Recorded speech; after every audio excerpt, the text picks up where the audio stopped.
Today we are here with friend and photographer, or photographer and friend, I should say, Charles Henry Traub, the chairman of the Department of Photography and Related Media at the School of Visual Arts. A prominent photographer who has taken several trips to Italy and has photographed Italy in various stages of its post-war development. And we have cooperated on a number of books, the first one of which was called Italy Observed in Photography and Literature. And I am going to start by asking Charles how the idea came to him for this book, and then how it developed and what is the end result of it. So you could give us a little bit of your history just before you decided to go ahead and do Italy Observed. I've been a photographer for 51 or so years now, and actually I think some of my first photographs were taken in Italy on the so-called Grand Tour of 1963. I had mentioned, I think, to you that in my household growing up was a book called The Wonders of Italy, a leather-bound book with only black and white reproductions in it that my mother must have gotten in 1949 on a trip to Italy right after the war. So when you just ask, you know, the evolution of Italy since the war, what I knew about Italy from my childhood was my mother's trip there with my older sister and grandmother. And Italy was something like the place of great wonder in our household. I mean, it was very foreign to me, and you know, not something that a 5-year-old, a 4-year-old probably would have had any real comprehension of where it was. But so I really began my first photographs on a tour as an amateur or as just a tourist in '63. I went back in '67 after being in the Peace Corps, and then I went to graduate school and so on and so forth. And I had a mentor, a very famous photographer, Aaron Siskin, who had done a number of wonderful pictures, classic pictures in his own oeuvre, but of Italy and also Corfu, wonderful pictures from Rome of all the great monuments done in great abstraction. He was a member of the New York School of Abstractionists, but a photographer. So Italy as a destination always loomed out there. And went again a number of times in the '70s, mostly taking students to Italy for extended inter-session trips. And I started photographing very actively as a professional, as an artist at that time. In the '80s, I began more seriously photographing Italy deliberately, let's say, by making a number of short trips for various reasons. Short trips, I mean 2 weeks, 3 weeks.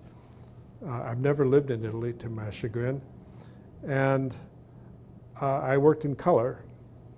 And it was a time when American photographers were just beginning to spread out and start thinking about looking at other landscapes, other places other than our own culture.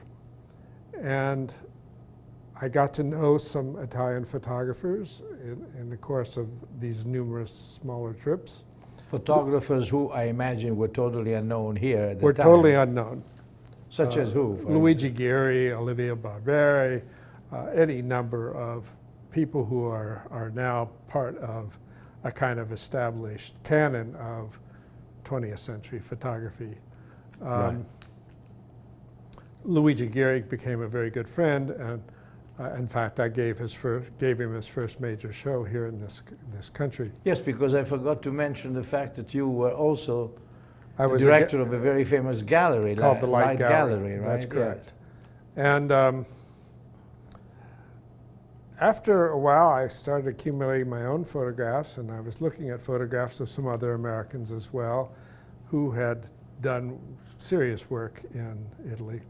And I realized that what we were seeing and what we were expressing was a kind of observer's delight in the wonders of Italy, in the layering that was there, the juxtaposition of people who were always on display, giving, I think you say the bella figura, that street life. Oh yeah, the bella figura is an important concept, of course. Yeah. Street life was a very important part of Italian culture, obviously.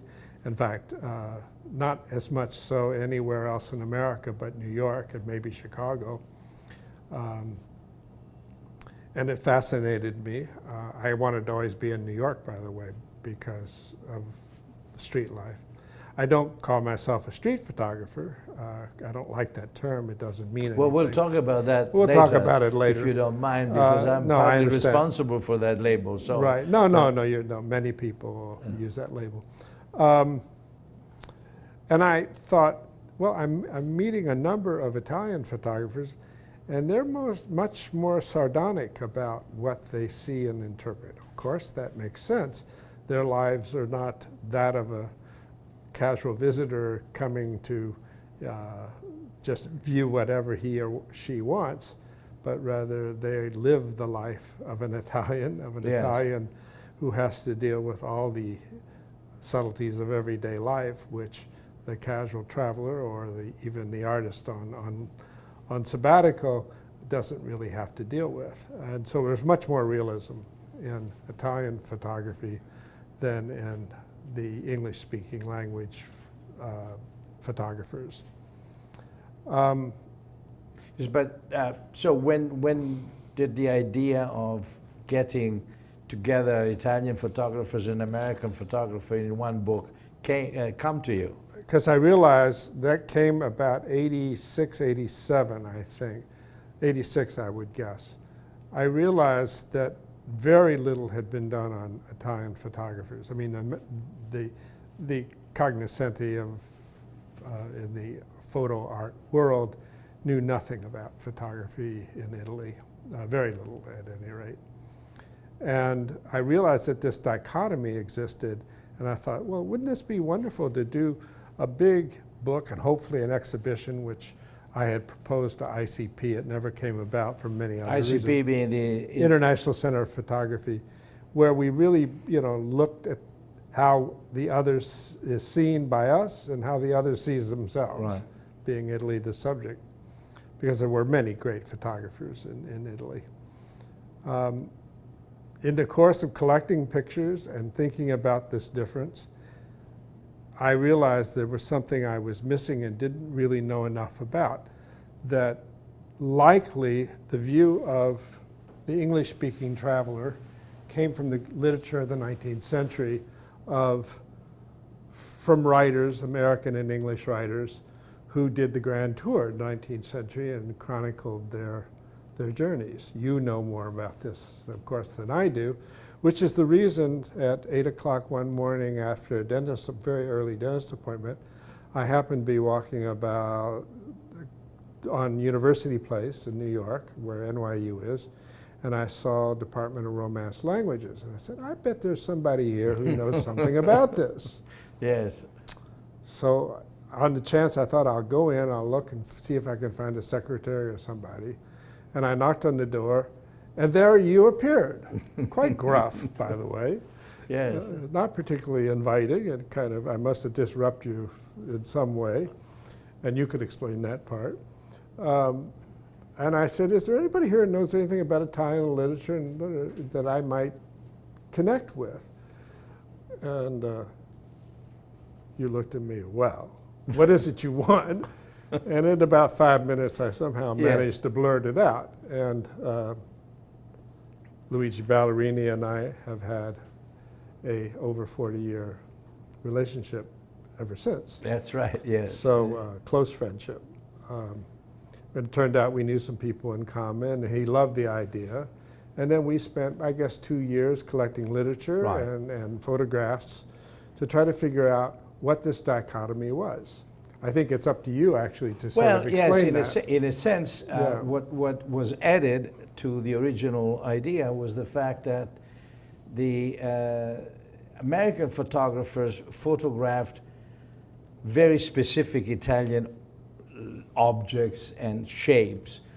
The Italians were not bound to represent an Italian object, but they did it, whatever they photographed, did it in an Italian way. Right. So that's the sardonic element that you were mentioning. And they were before. looking at things that, even if we spent a lot of time there, we didn't necessarily have access to. I mean, Right, exactly. A factory Sure. assembly line Yes, or yes, whatever. And furthermore, I think we also realized that the literature we were going to use to create a synergy with the photographs were not supposed to be commentary, right. not captions, Yeah. but rather had a life of their own. And I think there are the pictures in the book that eventually came out in which you see this quite clearly. For instance, there is a photograph of a couple cavorting in a dance hall, probably on the Riviera, on the Emilia-Romagna Riviera, accompanied by a text by Gramsci indicating that children must be kept still for 6 hours in a row, otherwise they'll never learn Greek and Latin. Right? So, I mean, you know, there's also an internal struggle, or cooperation actually, between photographs and literature that goes beyond the word and the picture, the word and the photograph have constantly had this synergy and at the same time this dichotomy of difference. And historically, up until, you know, the 1950s, 60s, you know, all photographs had titles on them, or they had, you know, if you look at the Life magazine thing, you know, there was always some kind of illustration, illustrative text that went with the photographs. And, you know, the idea of combining literature and photographs and things from different sources was not to illustrate at all, as you just said, but rather to create, you know, a whole new connection between the two, a synergy, or if you will. And I think we succeeded a great deal in terms of doing that.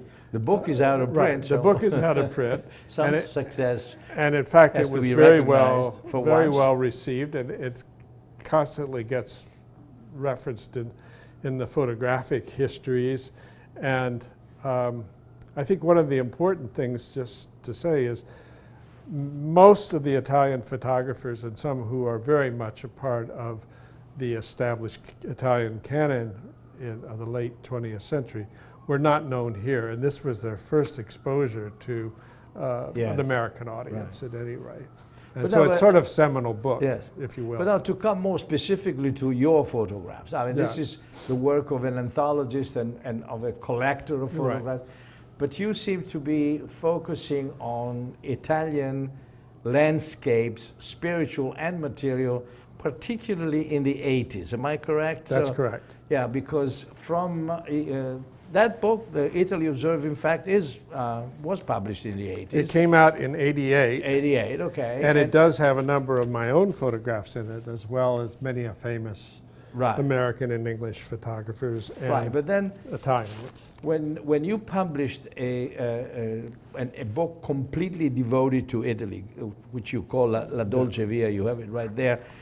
Now, those are photographs also taken in the 80s, although the book came out much later. And so it seems to me that while the photographs in Italy, your photographs in the Italy Observed book, are still a little bit randomish, you know, whereas in the Dolce Via, there is a sort of a subterranean thread that links them all. And as far as I can tell, you were talking about bella figura in the earlier part of our conversation, and now here I think you try to capture exactly that, except that it's a very odd type of bella figura. somehow everything seems to be conjuring up against bella figura. You have scrawny individuals in bathing suit showing off their muscles, which they don't have, as if they were Tarzan or Mr. Muscle.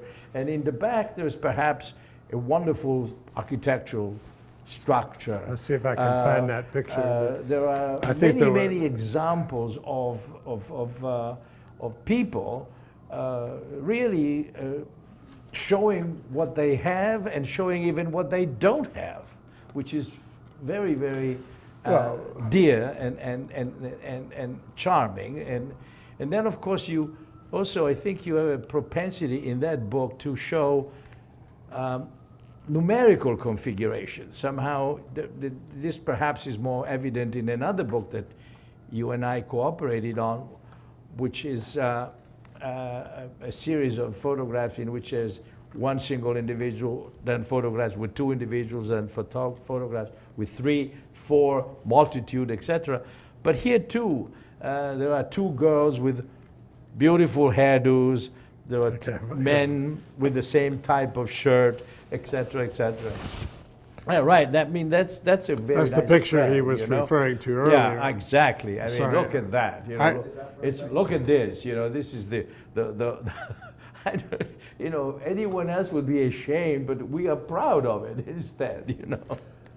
Well, that's part of the joy of walking but not anywhere in Italy in those days. That seems to be a particular take of yours on Italian life. Yeah, I think that's the delight for me, of looking, if you will, from Irving Goffman's famous sociological study called The Presentation of Self in Everyday Life. I mean, we are all actors on the stage of life, and we've actually become what we present. And that's, for me, that book was very important. It was written in the late 60s. But that was always in the back of my mind in my photography. What you get on the surface is really the truth. It's really, you can dig deeper, but that first impression is fantastic. And I guess I would be maybe a little presumptuous to say Italians are quite aware of that. Let's present it out. Yes. Let me present this. And, another way of saying it is fake it until you make it. Yes, And where else, I can't think of any place else, are people, in fact, so relaxed that they're willing to present that pose, that posture, to somebody just passing by who's like, hey, I take your picture, or yeah, let me do this for you. I mean, it happens. And then behind them, and behind everything that you look at, for me, I shouldn't say you, but that I was looking at, is this layered culture. I mean, I can't think of any place else where you have, 3, 4 major civilizations stacked on each other, which can be all visible at the same time. And then here's this young man posing in a way mimicking the very baroqueness of a statue or the gesture of something that else is on the street. You have a little bit of this in New York now, actually, over the last year, because New York is an old city by American standards. By American standards, of course. But, and it's one of the reasons I love New York, by the way. But the idea of, and you mentioned the thread. Well, the thread in any good photographic book is a visual sequence that is not necessarily linear in the literary sense, but where one gesture, one color, one form relates to another as you turn the page. And all of a sudden, again, the book is the body of work. The book is the statement, not the individual picture, which could stand out iconically, but nevertheless, the measure of the statement is the entire story of the pictures. Would you say that this is the norm, or is it your particular idea? I think, I mean, it's certainly my idea, and it's certainly, I think, the great photographic books in the history of our Yeah. medium are ones that do that. I would say that Luigi Ballerini's book known as Kodak had that same sort of narrative in it, where all of a sudden, my God, this is a unique view of Italian and Italy in its glory and its decadence, in its decline and whatever. Right. Certainly Robert Frank's Americans has that same. There are many books that that have it. But there are also a number of books that just pile somebody's work all together without any underlying psychology, sociology, narrative, drama, performance. You know, it's a stage. Sure. The book is the statement of, and it is why I think people often compare photography to poetry. You're a poet, and you know each line doesn't necessarily connect. Well, in a sense, the rhetoric, or I should say the syntax of a book that you just described is very similar, because it doesn't have to be necessarily referential logic. No. It can be anything that links with the next image. It could be, in your case, a color or a structure or an attitude or whatever, but it's not loose that each photograph follows an instigation from a previous photograph, and vice versa. And it's some kind of visual logic, we'll call it. And also that, you know, that there are photographs that are recordings of something. Yeah. Here's a bench, here's a stool, you know. Behind good photographs is always the mind of the maker, and that he or she is bringing an attitude, a style, a kind of performance, if you will, to an audience to interpret and receive. And the audience needs to bring away from it their own view. I'm giving them a little titillation of something. It strikes me as as a photographer, you seem to have a cropped image in your mind before you actually, most photographers have to do the cropping afterwards in order to make some sense or special meaning to a particular image. But it seems to me that, at least as far as... you've seen me photograph. I've seen you photograph, and you always know ahead of time what's to be framed. I mean, this is a special gift, I guess, that goes that to a what good photographer must have. What I call real world witness. I would never, well, I might, for doing a portrait, I might say, move over here, move over there. But I would never construct a photograph or put something into it, you know, unless I was doing a commercial job or something like that. As I was saying, you had recently an experience in Italy, let's say a commercial experience, because you were called in by a fashion designer, Valentino, to photograph his dresses. And how do you combine your idea of photographing the naturally in the street with fashion photography? It's a very interesting question, in which I'm not sure I have the answer.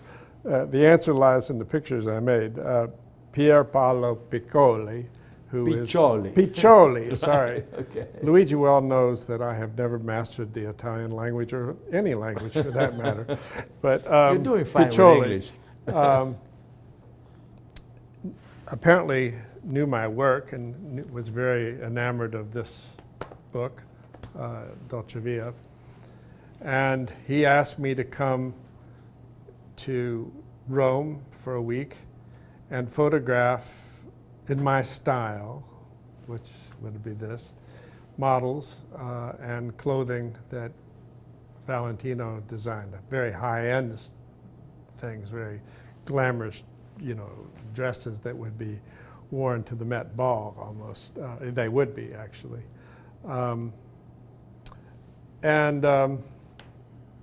I was sort of shocked, because initially I was sort of, oh, I'll get to do whatever I want.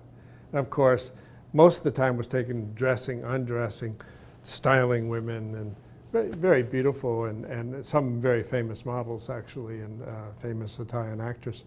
And we loosened up. It was very pressured. They wanted to do everything, cover everything possible within 5 days of actual shooting, and we didn't have time for props or anything. I wasn't going to do it. I had never done anything with fashion before. I mean, I've done editorial work of all sorts, but not fashion.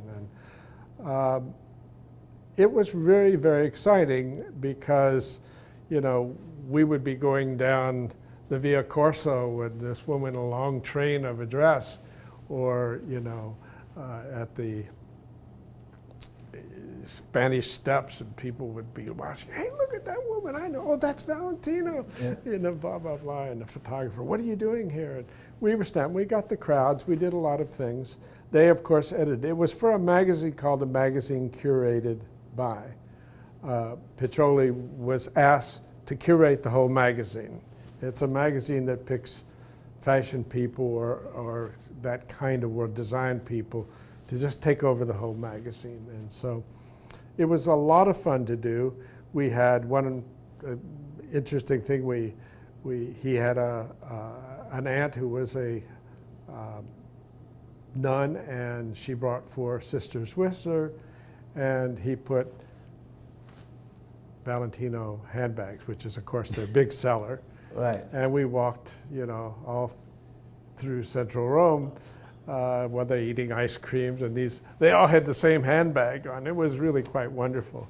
And they loved it, and they were funny and jovial. Right, but so in a sense, there is a more than a connection in your photographs between the fashion and street life. I seem to remember a photograph of yours that you did for this magazine curated by. Oh yeah, that's another. This is what inspired that shot.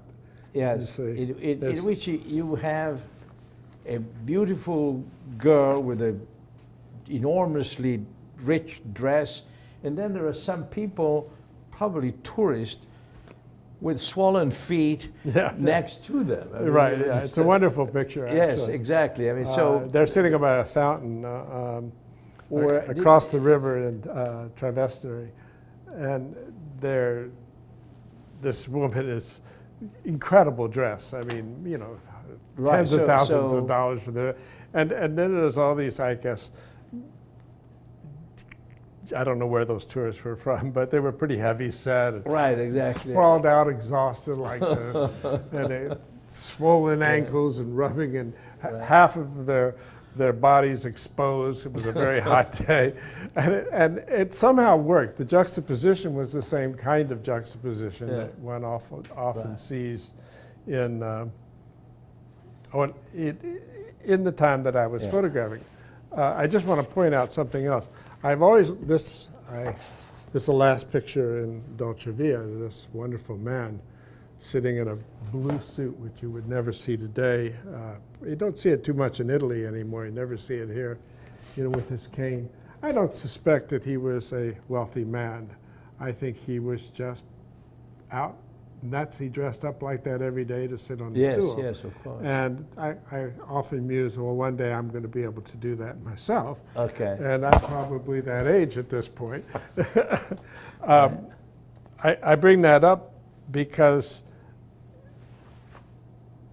I've done a lot of photographing recently, in addition to the Valentino shoot in Italy. I've been back several times. This is a little brochure, kind of like proof I did for celebrating the Todi Festival, which is a congress of photographic luminaries that meets every summer in Todi. Rome in particular, it's not the Rome of 1980s. No, of course. People all look alike. Yes. I have to say, people all dress the same shoes, same tennis shoes, same blue jeans. The idea But in the 80s, that wasn't the case. It wasn't the case. And but let me ask you, you mentioned your mentor, Aaron Siskin, and who photographed in Italy, but in a completely different fashion, because totally he was an abstract expressionist, right? And so Can you tell us something about your relationship with him? I mean, he was your teacher, your mentor. Yeah, well, he was a wonderful man, a poet also, or aspiring poet who realized he didn't have what it takes that way, but he had it another way. And I was just thinking about the photographs he made of the Arch of Constantine, where you really wouldn't recognize it as an arch, but you recognize it as an emotional, the things he isolated as an emotional expression, purely of the abstract expressionist Right. So idea. he was as far away as possible from anything that documentation. I would do. Right. And I think I probably moved away from anything like that because you couldn't mimic it. You couldn't. I mean, of course. And he was the master of it, and I went totally different. Not that he didn't do he did some very wonderful things at Harlem Document. Of course, yeah. But he had been to Italy a number of times. He had a Guggenheim in Italy, and he loved Italy. I traveled with him there several times. What did you actually get from Aaron Siskin? Where the best restaurants were in the local town.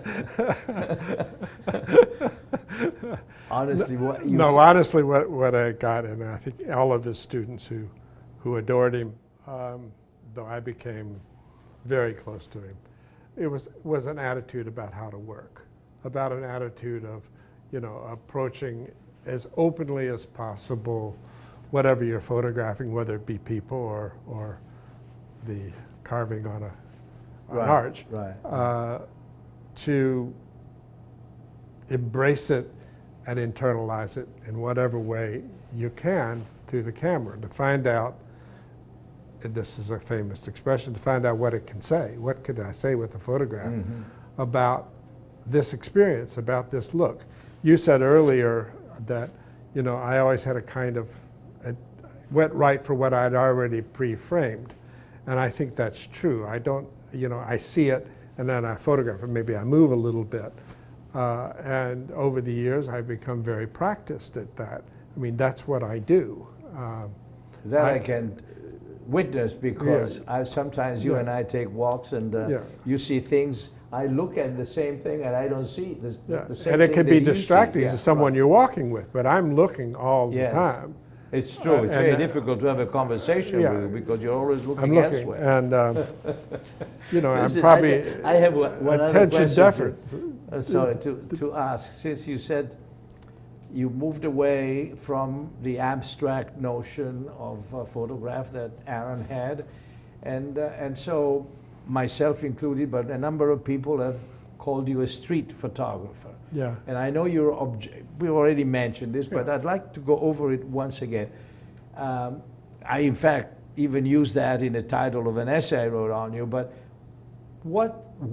I'm sure you justified in objecting to it, and I will not use it again. No. But just tell me why? What's your thinking behind it? Yeah, why is a street photographer a bad definition? First of all, for anybody listening, a street photographer is a kind of genre of photographic practice, of the idiosyncratic person walking all the time with the camera, usually a 35 millimeter, and just working the streets, if you will, for all those encounters or situations where people come together and configure themselves in some kind of happening almost. Or Gary Winogrand may be, in my mind, the greatest of such people.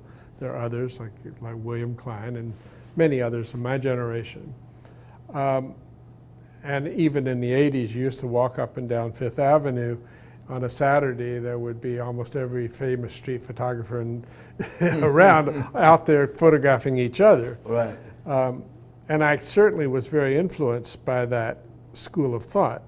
The reason I dislike the term, and there's no question that I worked sometimes in that vein, is that, does that mean if I'm a street photographer, I can't photograph a plant? Or that, I'm not going to take a picture of a window or out my car or in a room or a portrait? I mean, it's become so limiting. In fact, all the terms that are currently bantered about in the photographic world are kind of limiting. Conceptual photography. What the hell is conceptual photography? All good art is conceptual. Whether it's preconceived is something else. Right. There are many terms, straight photography, you know, tableau. I might make a tableau by looking in a window and seeing a window design. So I don't know what it means. And often street photography implies an immediate candidacy. Right. And, you know, most of my pictures are candid, but I won't hesitate to walk up to somebody and say, look, I love the way you're standing there. Let me get your picture. I do it pretty quick, by the way. Yeah. Or turn my camera and look out at the sea, whatever. Right. So I find it very limiting, and I think my work and all great photographers have to move on. You have to keep evolving. And it's not to say that your style really changes once you've got one. Yes. You just apply it to a new way of working. Right. Now, going back to Italy, La Dolce Via was published 2 years ago. No. Published in, I'm getting confused myself. Wait a minute. Dolce Via came out in 2013, I believe. 15, my 13. 13. And republished in 2015. Oh, okay. But now I understand there's going to be... Seems like yesterday. There's going to be, yes, it does. There's going to be another edition of it. Yeah. Can you tell us? I've been approached by an Italian publisher to redo it. They first wanted to just to redo the as it is, and then I let them know that I had hundreds of other pictures from that period which were not included in. And over the last year we've been working on those pictures, you know, correcting them and so on. And I think we sent them about 80 pictures, which they're going to look at and really make hopefully a whole new volume that combines new pictures, and I guess we'll call it Dolce Via Redux or something like that. Something like that. Sure, we don't have a title yet. Now, there's some other things that is very interesting to me working with you, because there's some sort of a crossroad between your experience and mine. You've been working, of course, you photographed in Italy, but you also are a photographer very much in the American grain. I mean, you have showed me landscapes that were totally unknown to me. We are planning a cooperation on a book on the frontier, the first frontier, the Mississippi frontier, the American frontier. And you've done a wonderful documentary, if I may say so, on the spots that Ulysses Grant all over America has kept the memory of the great general who won the Civil War, etc. So I find it, and of course I have a long-standing fascination for American history and literature, and so how do we make these two realities connect? I mean, the idea of so much documentation and so much literature steeped in the American grain, to use a William Carlos Williams sentence, and this completely odd, completely unnerving sometimes experience that is called Italy. Well, you're being very modest and also very complimentary. The American scene is quite unnerving. Right, yes, it does. And, it's true, yes. In a different way, yes. I still delight in Italy, though I don't want to have to do any paperwork there, but that's another thing. But that issue is, in some ways, the same thing. I mean, American culture is very fraught with the same issues today that faced America in 1858 and that period prior to the Civil War. We were in a cold Civil War then. we're in a cold civil war now. Please God, we don't get into a hot one. But the very issues that we're struggling with in our political, social justice issues are exactly the same. And I got interested in Ulysses S. Grant because he was a man of very humble means, a very modest man who really was our greatest general, and we would not have won the Civil War without his leadership. And he was a very, very modest in every way. And he wrote what many people, literary people, you and I think would be included, one of the greatest nonfiction memoirs of all times. Gertrude Stein admired by Gertrude Stein. Gertrude Stein and Hemingway and Matthew Arnold and others thought it was the greatest nonfiction piece of the 19th century. His memoir, and when you read it, it still stands out fantastically as and full of commentary and issues that are so relevant today. And that's what moved me to do that project.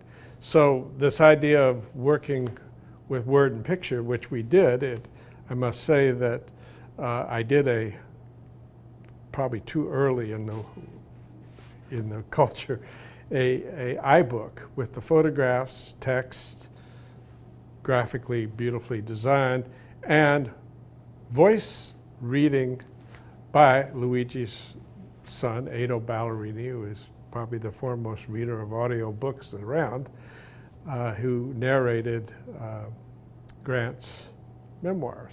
And I did it once again in the same way that we conceived this book, where the pictures weren't necessarily being illustrated by the text or the pictures illustrating the text, and I think it worked quite well. I hope to turn it into a hardbound book sometime soon. And if you look at the pictures while they're in black and white, because I thought as a kind of testimony, memorial, or tribute to Grant, that they should be more somber in some way. But the style of making the pictures is really pretty much the same as I do. But I find it very interesting, and I'm very grateful to you for this particular look at Italian things from a full-blooded and authorized American photographer, and so there's really nothing superficial there. Although you said that what's on the surface, it's the truth, and so I think I'd like to thank you very much for this beautiful conversation. Thank you, and we'll continue. This formality that we have in this interview sort of belies the lack of formality we have in our banter that goes on all the time, which is part of the Italian-American connection. Okay. So. Thank you, Charles.